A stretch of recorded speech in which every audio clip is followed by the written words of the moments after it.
Kita awali dengan informasi yang pertama.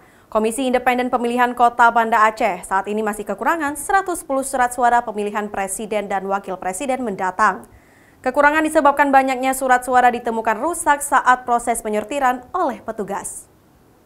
110 surat suara yang rusak tersebut ditemukan oleh petugas saat proses pelipatan surat suara berlangsung di gudang KIP Kota Banda Aceh. Saat ini KIP Kota Banda Aceh masih menunggu distribusi susulan surat suara pemilihan presiden dan wakil presiden yang rusak oleh KIP Aceh. Kerusakan yang ditemukan bukan kerusakan yang disebabkan oleh petugas saat proses pelipatan surat suara. Nantinya surat suara yang rusak tersebut akan dimusnahkan oleh KIP Banda Aceh bersama dengan instansi terkait.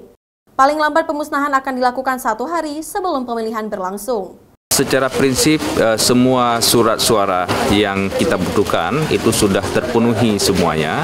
Namun di saat kita lakukan sortir beberapa waktu yang lalu itu ada kekurangan, yaitu untuk presiden ada kekurangan 110 lembar, kemudian untuk DPRK Kota Banda Aceh ada kekurangan di 2 dapil, yaitu di dapil 1 dan dapil 5, di mana di dapil 1 ada kekurangan 205, sedangkan di dapil 5 ada kekurangan 43.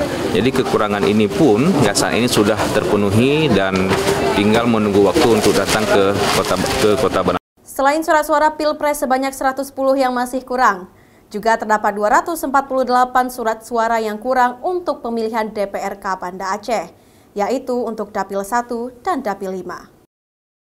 Syahril, Kompas TV, Banda Aceh.